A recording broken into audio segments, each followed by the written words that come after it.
கர்த்தருடைய பரிசுத்த நாமத்திற்கு மகிமை உண்டாவதாக. சென்ற வார கேள்விகளை படித்து பதில்களை தெரிந்து கொண்டிருப்பீர்கள். அதுபோல் இந்த வாரமும் 3 புதிய கேள்விகள் முதலில் தமிழிலும் ஆங்கிலத்திலும் பதிவிடப்பட்டுள்ளன. அதைத் தொடர்ந்து கடந்த வார கேள்விகளுக்கான சரியான பதில்கள் பதிவிடப்பட்டுள்ளன. நாம் இப்போது கேள்விகளை பார்க்கலாம். கேள்வி 1. இளம் வயதினரின் காதல் அடையாளமாக டைட்டானிக் கப்பலை பொதுவாக சொல்லலாம். இக்கப்பல் மட்காத உலோகத்தால் செய்யப்பட்டிருந்தும் பனிப்பாறையில் மோதி கடலில் மூழ்கி இவ்வுலகையே பேரதிர்ச்சிக்குள்ளாக்கியது. ஆனால் இங்கு ஒருவர் மட்கக்கூடிய ஒன்றினால் ஒரு கப்பலை செய்தார். அது வெற்றிகரமாக 150 நாட்களுக்கும் மேலாக நீரில் மூழ்காமல் மிதந்து கொண்டிருந்தது. அக்கப்பலை செய்தது யார்? கப்பலின் பெயர் என்ன?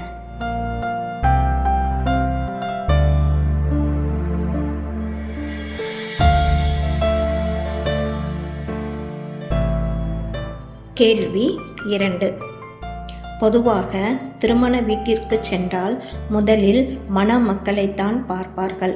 மணமக்களில் ஒருவர் மிக குண்டாகவோ மிகவும் ஒல்லியாகவோ அல்லது ஒருவர் மிக உயரமாகவோ மிகவும் குள்ளமாகவோ இருந்தார் கேலி கிண்டலுமாக பேசி சிரிப்பார்கள்.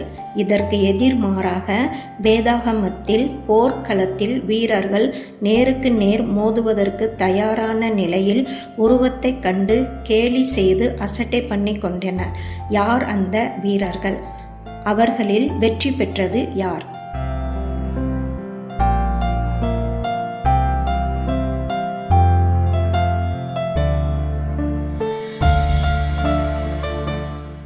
கேள்வி 3.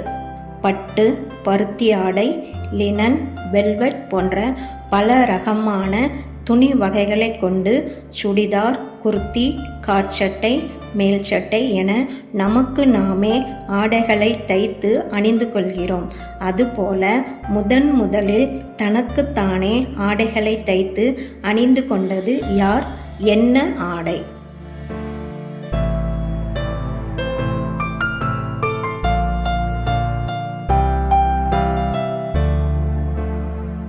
கடந்த வார கேள்விகளுக்கான பதில்கள்.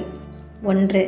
சாத்ராக், மேஷாக், ஆபேத்நேகோ அக்னி சூளையில் போடப்பட்டார்கள். 2. இயேசு, எருசலேம் தேவாலயம். 3. கர்த்தர், காயின், அர்த்தசஷ்டா ராஜா, நெகேமியா. பிரியமான சகோதர சகோதரிகளே, இந்த வார கேள்விகளை படித்திருப்பீர்கள். இதற்கான சரியான பதில்களையும் உங்கள் கருத்துக்களையும் கமெண்டில் பதிவிடுங்கள். நன்றி. கிறிஸ்துவே உமக்கே மகிமை உண்டாவதாக. ஆமேன்.